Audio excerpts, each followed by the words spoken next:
All right, everybody. Hope everyone is doing well this Monday evening. Welcome to Note Night in America. Glad to have each and everybody join us here live here on Zoom, or you're watching us on Facebook as we stream this, or on YouTube as we stream it as well. Glad to have you. Feel free to type in your questions, whether we're live or you are catching the replay. I am very active in making sure that all the questions get asked or get answered for those that get asked out there. But as always, guys, welcome to Note Night in America. Honored to have you all here, and we've got a lot of stuff to cover tonight. We'll be out of this in under an hour for you. I've got some things for you guys to dive into, take a look at, and for some of you guys, you'll be able to walk with some of the things as well here for you. But anyway, up from ROI due diligence, everybody, it is we'll be diving into that information in just a second. But for those that are joining us for the first time, welcome to NNA. We host these just about every Monday night for you. Yes, I've hit the record button, so if you've got to step out or something happens, you can catch the replays. And the replays, easiest way for you to do to be able to access those is to go to weclosenotes.tv. That's my YouTube channel. If you go there and hit the subscribe button every time we upload a video, you should get a notice to that. Plus, you can always go to weclosenotes.tv and see our different playlists. One being Note Night in America, another one being our Note Close Show podcast, and then we have other playlists on there as well. But we encourage you to go there. And yes, Note Night in America is its own podcast as well. So you can listen to the replay on any place that you listen and download your podcast by just looking for Note Night in America anywhere that you download podcasts or listen to them as well. And then, of course, we encourage you to also check out our 50,000 megawatt blowtorch podcast, the Note Closers Show as well. And, of course, you can access all information at weclosenotes.com. But anyway, want to dive into tonight's content because I know time is short for many of you guys. You've got about an hour here. And once again, thank you for being one of our 30 million plus listeners. And we're just really excited to have you guys be a part of this. But anyway, I get questions all the time, and I do get questions all the time from people like, hey, Scott, we see a spreadsheet. Do you have a master spreadsheet with all your formulas in it? And I'm like, no, I don't. Okay. Because every spreadsheet is different. Every seller, a lot of times, every lender will have different information in different columns. So there's not a master spreadsheet that I can give you that you can double everything. Because once you start copying and pasting things, and we all know what's going to happen with that, right? It's going to be all sorts of messed up and broken and not work very well for you. All right.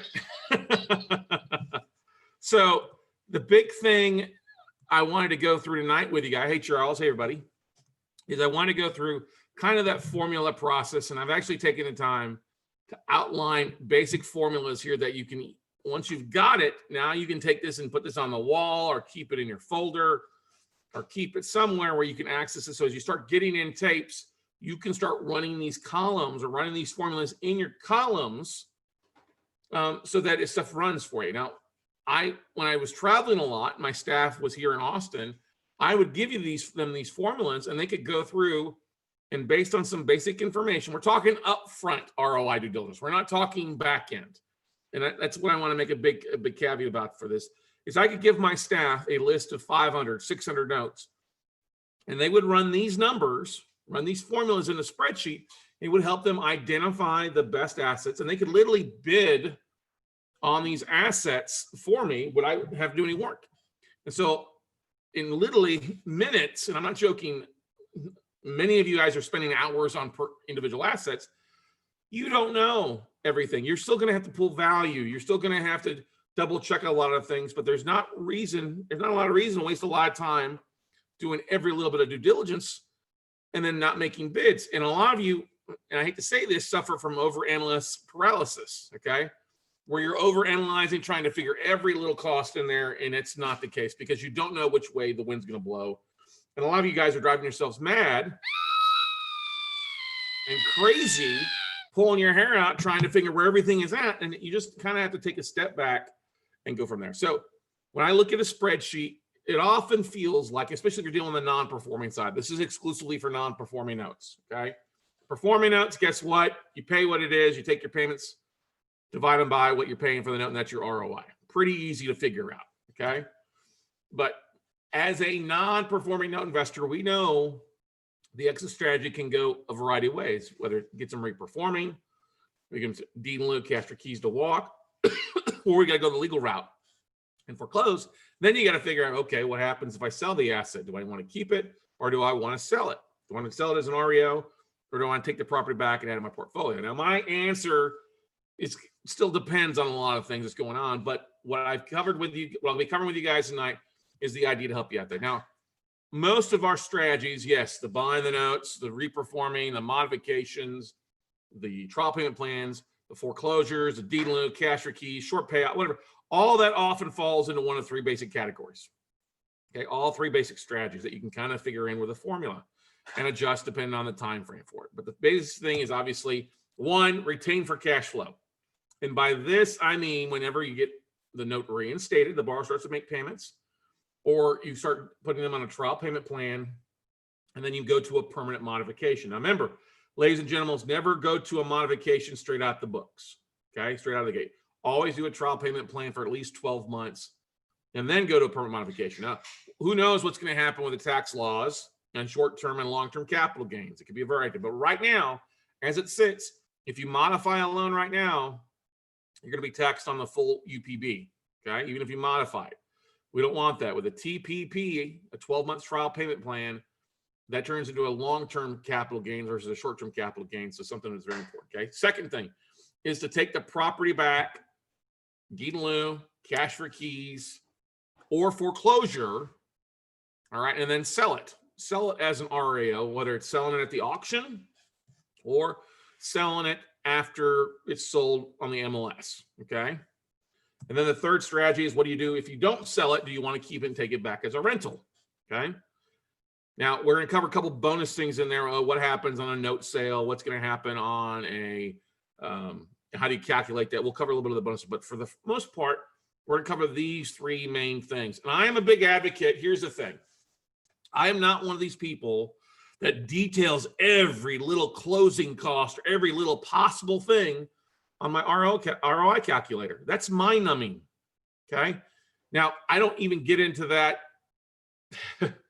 when I have all that information, because we all know the deals can go both ways. So what I'm a bigger advocate of is, let's lump some basic costs in, some neutral costs that can go the foreclosure route, that can go a couple other ways for you out there, so that you can figure those costs in and be ready to rock and roll for you, okay? So the first strategy is retain for cash flow. That's the first number one strategy. Hey, I'm buying a note. You're in the note business. You're retaining for cash flow. Can we agree to that? Yes, we can, right? So the first thing is retaining for cash flow. So I look at things, okay, usually this is going to be your highest return on investment, okay? And if the numbers you run come out to a low ROI, it's probably best to kill the deal, okay? Why? Because if it's a low ROI on a loan mod, I've seen people get burned where they're like, oh yeah, this is going to be an REO for sure. For sure, it's going to be an REO. Well, they bought it as an REO, and lo and behold, the borrower showed up with money and reinstated the loan and was able to pay it back. And they got stuck now buying a non-performing loan. They bought at it that yielded probably a 6% yield on there, and they tied up 250 grand, if not more, if I remember correctly, on a New Jersey note that I was like, don't buy, because if it does turn into a reperforming note, if they do modify, it's a low yield based on what you're paying, okay? Because you don't want to tie up a chunk of money that's not paying you hardly anything. That's, I mean, if you're happy with that in your own money, that's fine. But this is my qualifying number. This number's always usually got to be somewhere between 20 and 30% when we run our numbers on the non-performing side. Anything below 20%, or really 25, 30% if you're using other people's money, OPM, you probably want to eat. Now, if you're using your own funds and it falls like a 12, 15, you're happy with that, by all means, it's totally fine, okay? But it's pretty easy. Some of the things you got to keep in mind when you're looking at your spreadsheet, if there's an occupancy, property must be occupied, because ghosts don't pay, ladies and gentlemen, okay? If it's a vacant asset, it's not going to be a reperformer, all right? I talked to a couple people last week. They're like, oh, we're going to modify these. I'm like, well, how are you going to modify them if you see that legal's already done? There's a foreclosure auction scheduled tentatively for this year, but we all know that's going to get pushed to next year. That's not going to be a loan mod. That's going to be more of an REO side of things, okay? Now, I don't mind looking at it and seeing if there's no 12 months of payments, if there was like a bank or institution, if the borrower has expressed some interest in staying. And I mean by that, they've made payments along the way, of some sort. You know, they've made something over the last 12 or 24 months. All right. Or they have, what's the word I like to say here? Not just expressing payments, but they've also gone ahead and done a couple other things that's pretty cool, like sending in a hardship letter, like they want to stay in the home, okay? Or they want to, what's the word I'm looking for here? Not just stay in the home, but they've, you know, submitted their hardship payments, or they send, you know, their package to the loan mod. The loan's been sold a couple of times. There's been a couple of things. A couple of times we bought stuff that they're like this huge packet. All right, I'm like, oh, well, heck, this borrower definitely wants to do a loan mod when the borrower had started, the seller had started to go into the foreclosure process. So I don't mind sometimes with that, but like I said, it's got to be occupied. Borrower's got to express some sort of interest in staying in the home, either reinstating the loan, starting over with the existing payment, or they've got some paperwork already filed there for it, okay? Now, if the legal's been started and we've already seen a foreclosure scheduled, then it's not going to be a loan mod. It's definitely going to be an REF. So don't, you know, bother running through this strategy.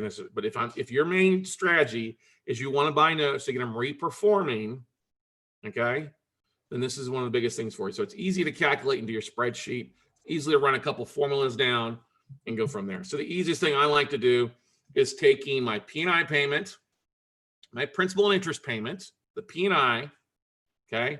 Or if there is a modified payment in there that's either higher or lesser than what their payment was, okay? I'll take that times 12 months and divide that by my purchase price plus costs, okay? Now my cost, what's my cost? Purchase price is gonna be my foreclosure costs, my servicing costs and taxes for the most part, all right?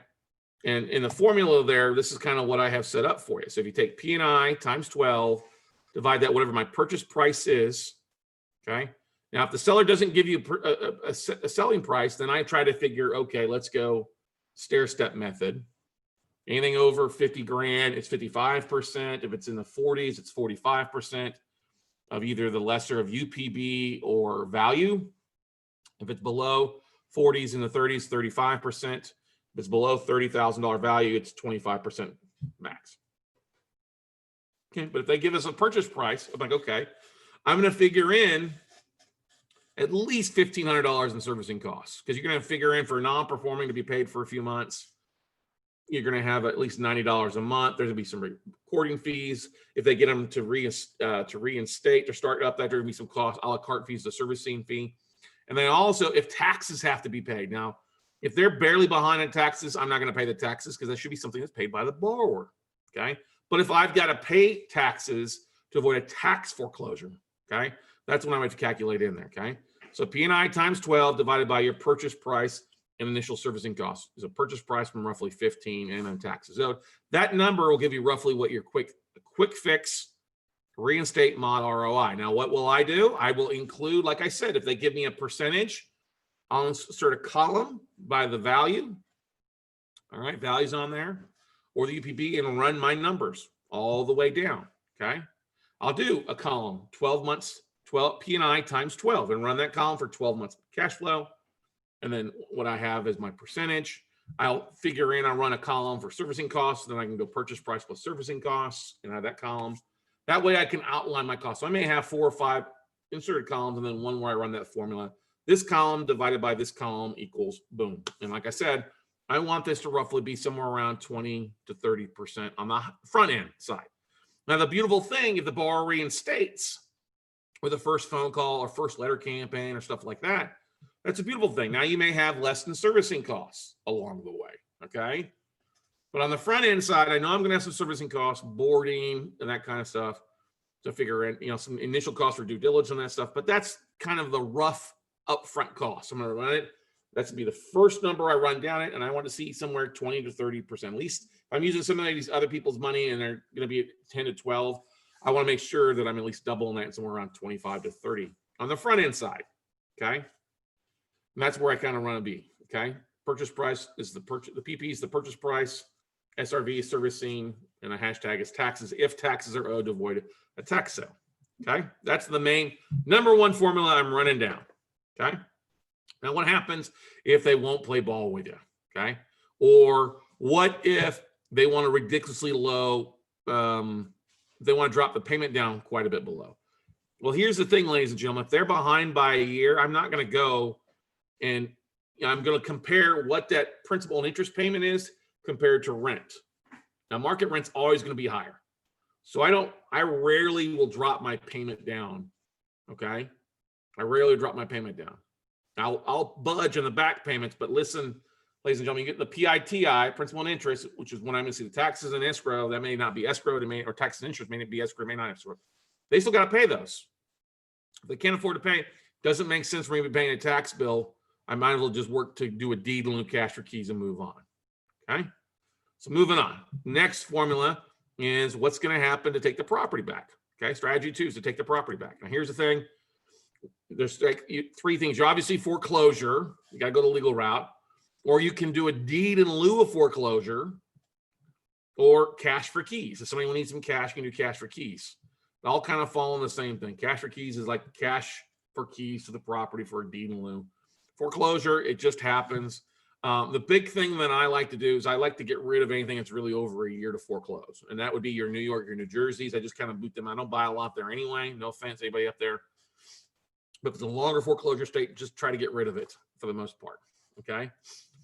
And that's the same thing. I figure this in roughly too, if it's even a short foreclosure state like Texas, Georgia, if I'm buying in those areas, even Michigan sometimes is faster foreclosure stuff for the most part. So I still calculate, hey, it's probably going to take me probably at least a year to either take the property back, foreclose, and then sell it. That's what I calculate in my estimate of the year.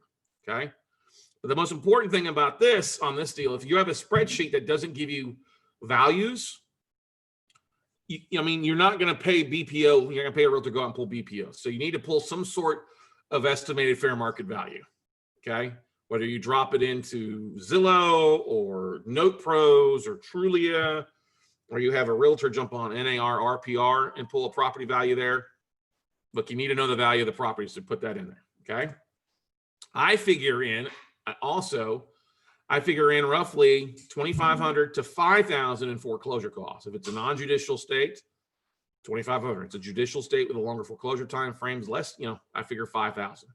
And I figure in roughly $1,500 in servicing costs. Okay. Now, $1,500 in servicing costs, maybe less if I can get them to reinstate, if I can get them to cash for keys, great. But that's the biggest thing I want you guys to see. So you might need to look at paying your taxes to avoid a tax foreclosure. But important thing is I like to use my foreclosure costs, whatever cost of foreclosure I'm doing. That's kind of my budget if I need to do a cash for keys or deed in lieu. Okay. Now, I never estimate selling the property 100% value.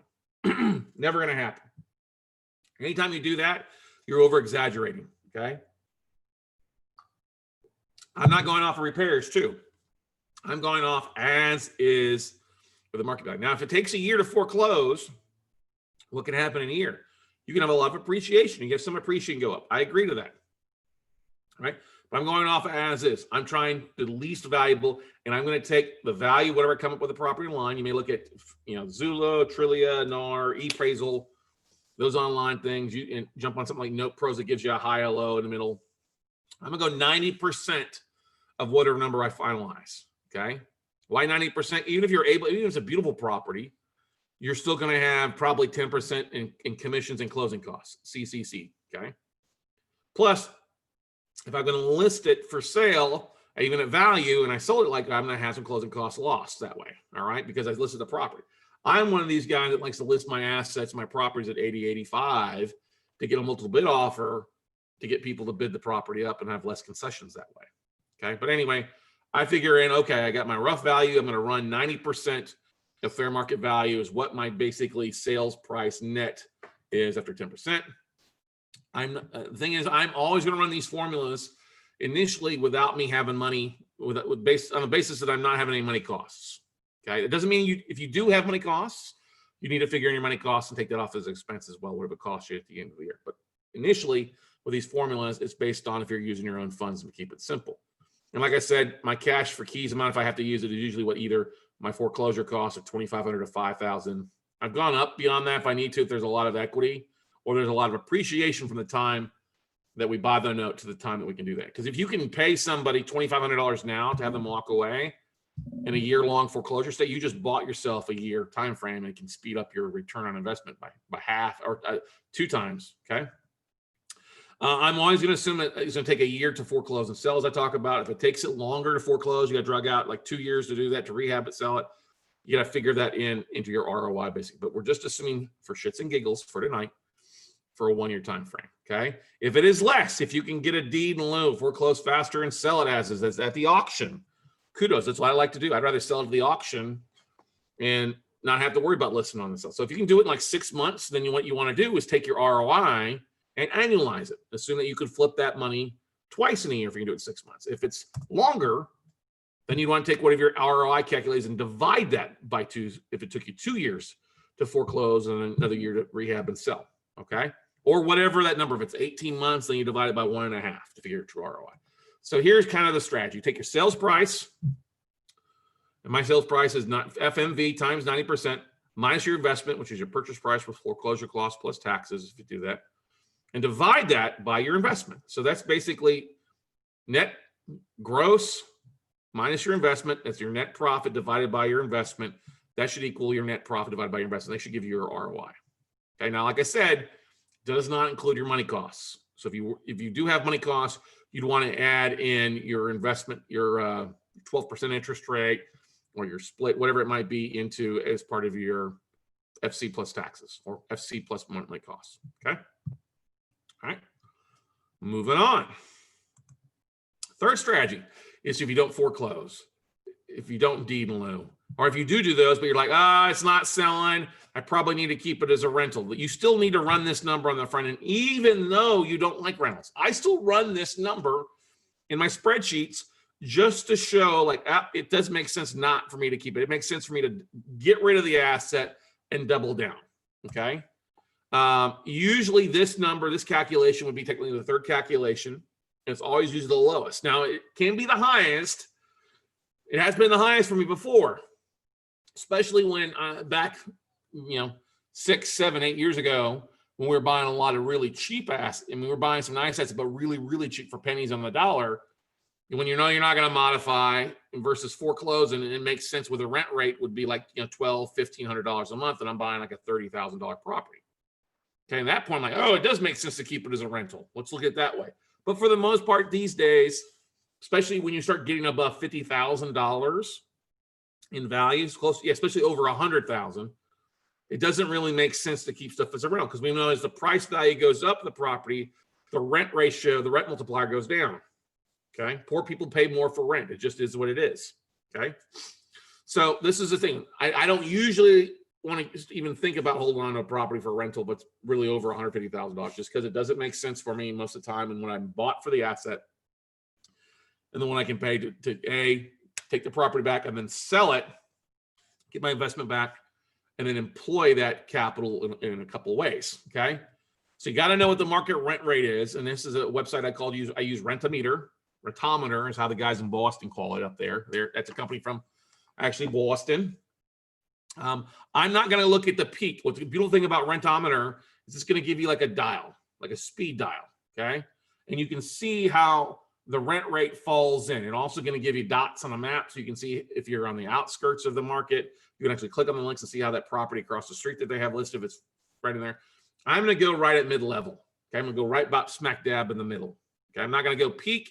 I'm also not going to go the lowest. But I want to say, okay, say rent on the highest is 1,000, but everything else I see around my property is like 900. I'm going to go the 900 mark. Okay, just to be safe. Now that doesn't mean it's in a better property or it's a better position. Maybe it's got some square footage. Could you get to 950? Yeah, you could. But right now we're on the front end of sides. We're on the front end of business, everybody.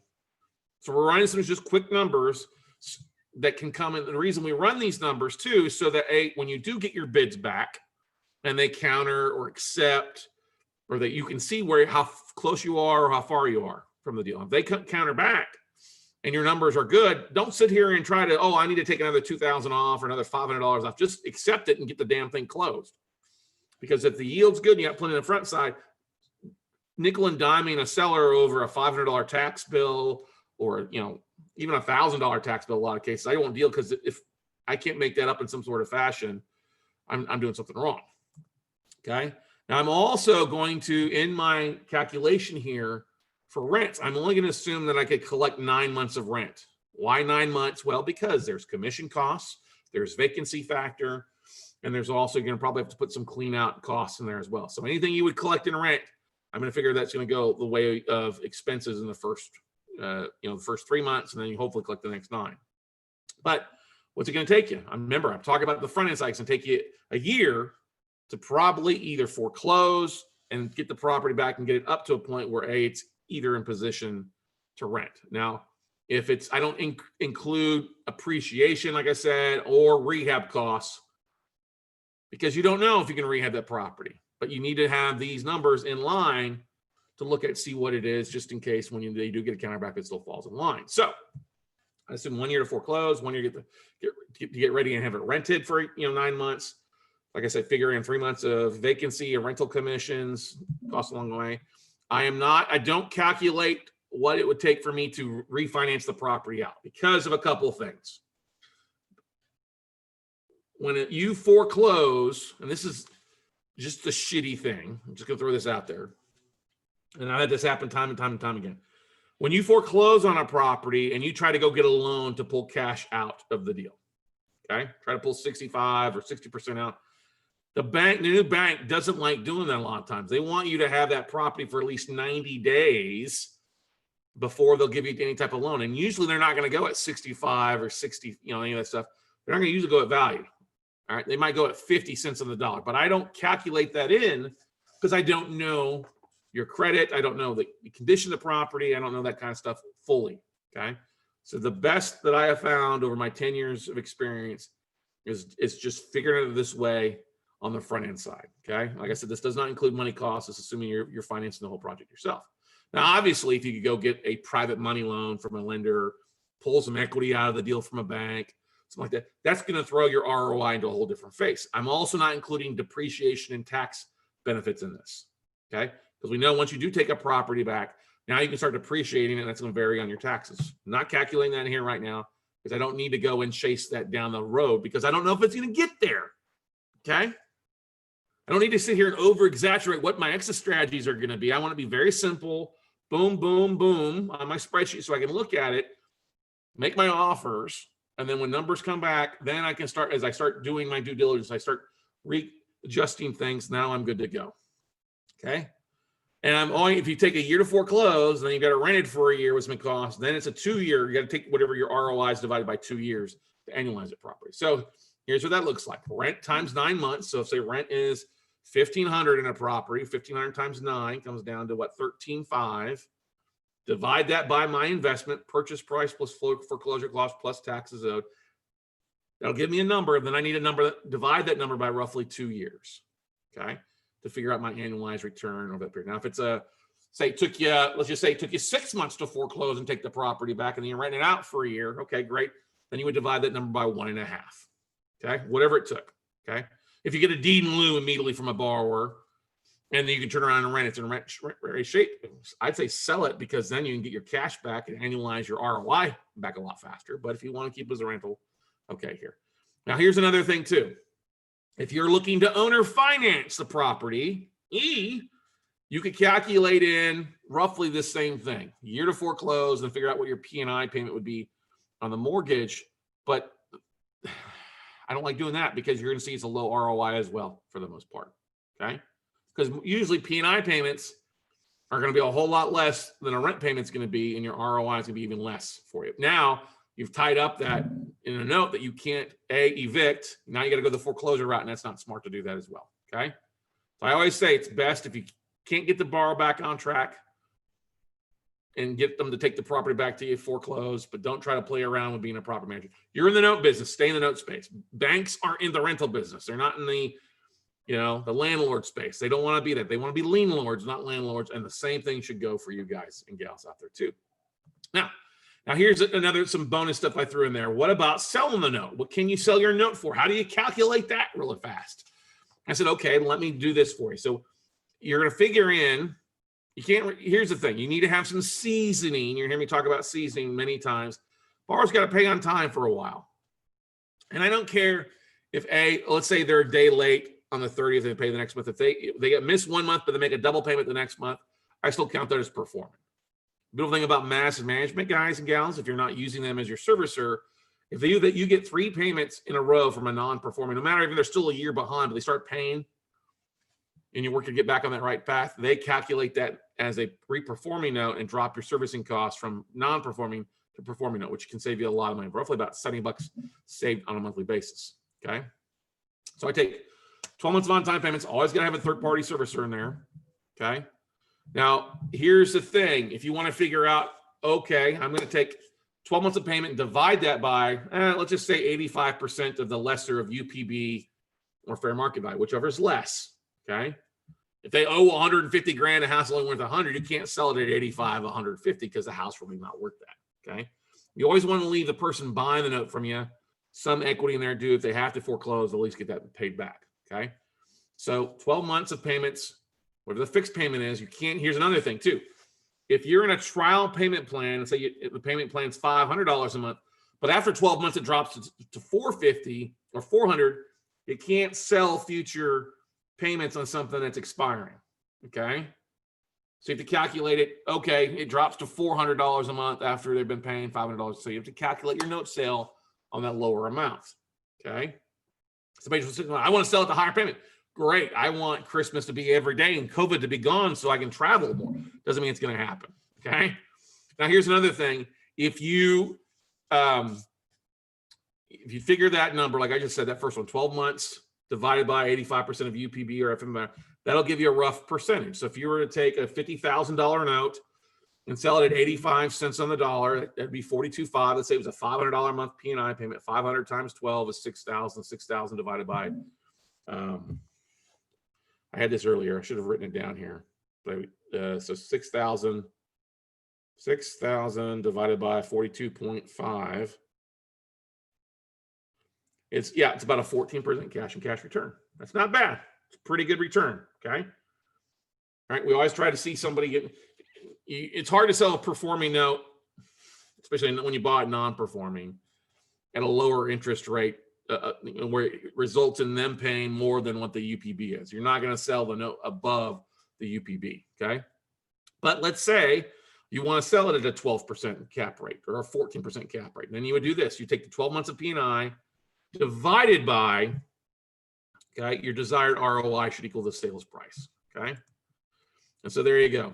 P&I times 12 divided by 85% of UPB or FMV, whichever the lesser amount is, that'll give you your rough note buyer's ROI.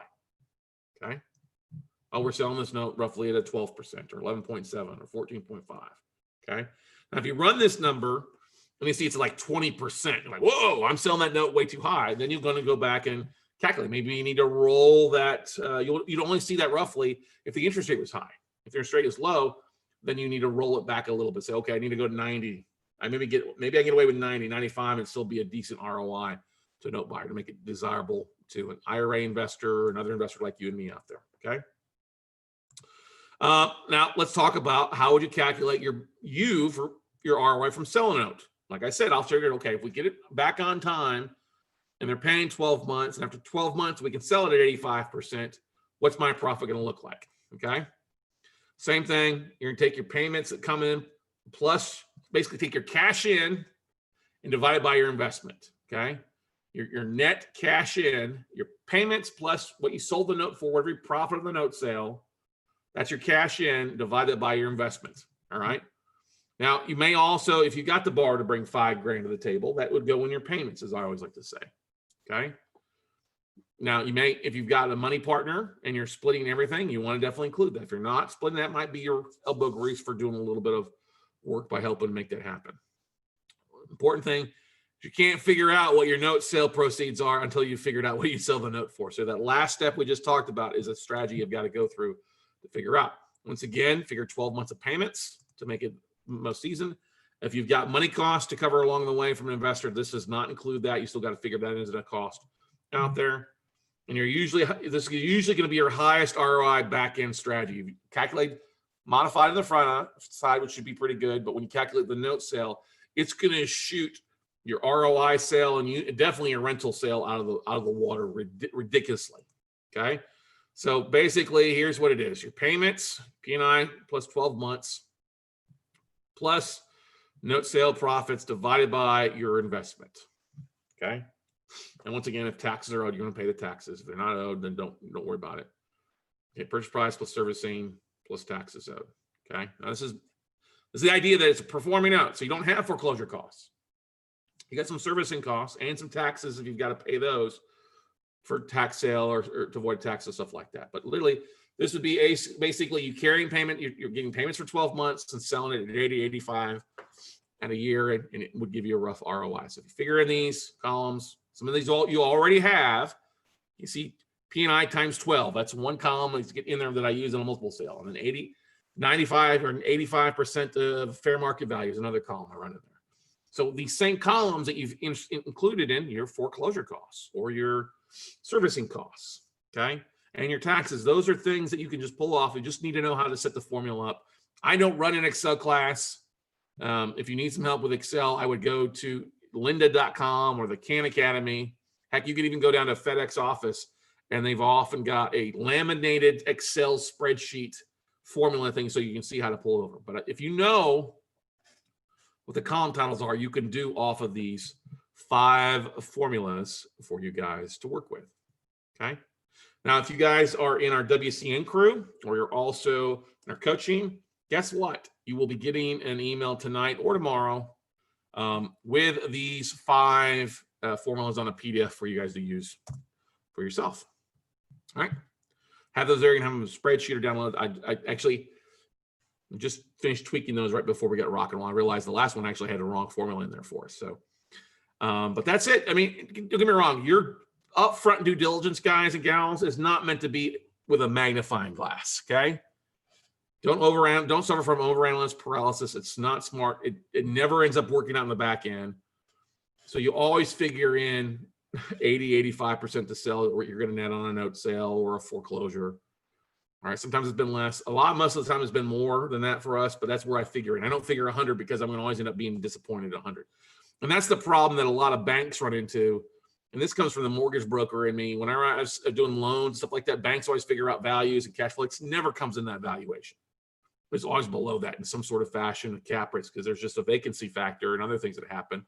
So that's why I skew my cost to be a little bit more, my income to be a little bit less, so that it works in my favor in the long run. It is quick and dirty. It's kind of a quick and dirty aspect. You just need to basically enter those columns in, pull a 12 and know exactly what column stands for. So labeling your columns and writing those numbers down the road will save you a lot of time. And now that you've got those in there, you can say, okay, my mod rates, ooh, look at these. Well, this is a borrower. These borrowers, if they've made some payments, okay, great. Ooh, based on what we were buying this note at and what the pricing is for it, ooh, I need to get rid of these. I need to just focus on these 20, get rid of these other 60, okay? Or, oh, I got 60 in here. What's the next step? Well, if I have to take them back to REO, ooh, out of these 60 that we like, ooh, only really 20 are desirable, okay?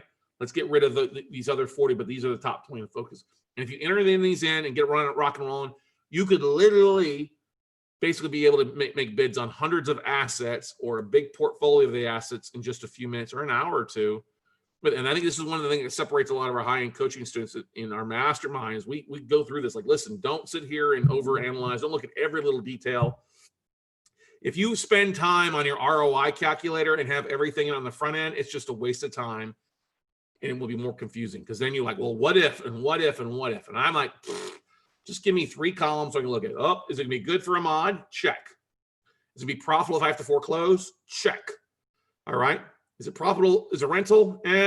That's more of a strategy. Like, do I want to keep or do I sure heck want to sell it as an REO? Get that capital in and redeploy it and go out and buy 2 new notes versus having one dragging around as a rental.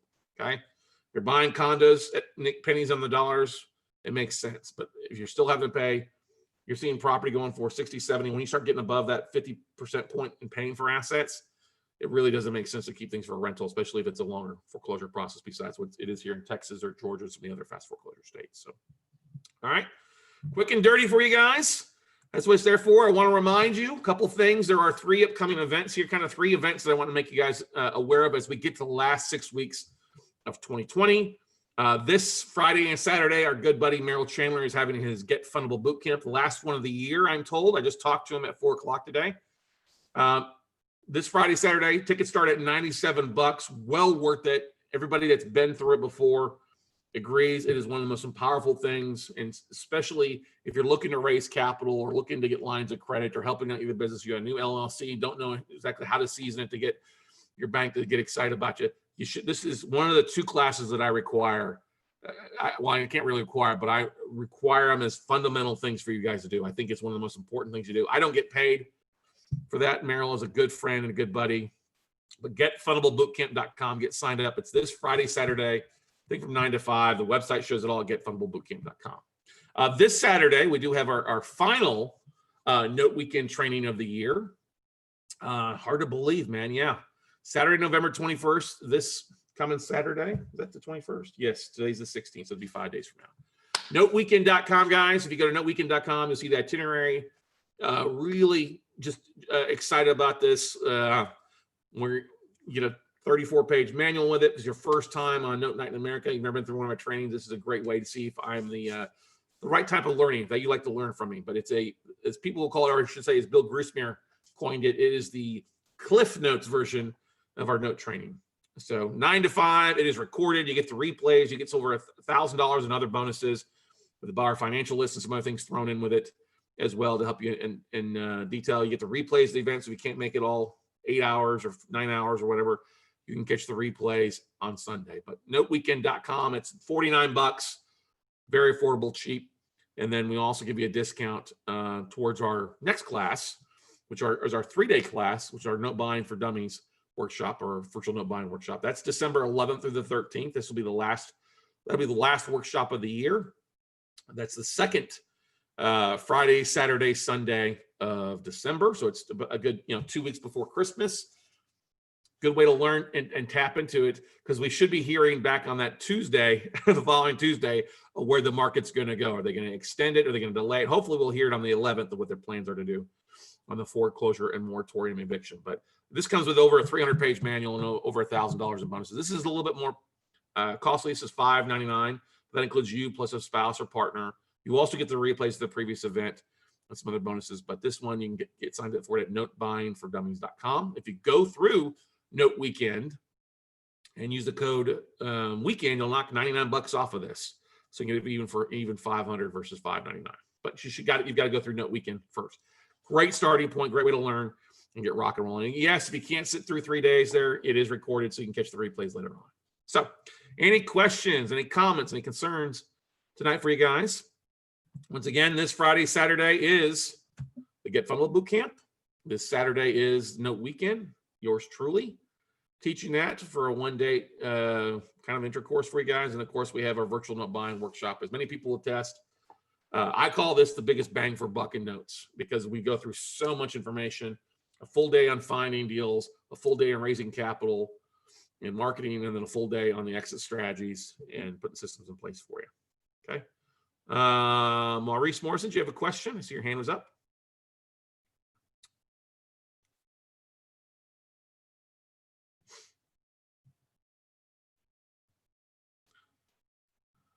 As always, guys and gals, thank you so much for being here on Note Night in America with me. What is the webinar for your friend? Webinar, Get Fundable. It is, go to getfundable.com, Maurice. It's a beautiful and amazing 2-day. Merrill Chandler is the credit messiah. I'll tell you that. He will break down falsehoods that everybody believes about credit. He helps you put things in place for your personal and your business credit. And there, I mean, literally, it is one of the most amazing things out there. He's got an online forum, but check it out. Go to getfundablebootcamp.com. Great way to learn about what you need to do and how FICO is actually affected. And before I took his class last year, there was about probably a dozen, if not 20 things that we all thought was right, and it was wrong about things. So there's a lot of mistakes I made earlier on as an entrepreneur didn't know about. And I think anybody here that's been through that will echo that as well. Well worth it. You will not be disappointed, and it's well worth it at getfundablebootcamp.com. All right. Thank you, Tom. Thank you, everybody, for being on here tonight. As always, feel free to check us out at weclosenotes.com. I look forward to hopefully seeing you guys this Saturday at our next Note Weekend workshop. But otherwise, have a great evening. Be safe out there, and we'll see you all at the top, everybody.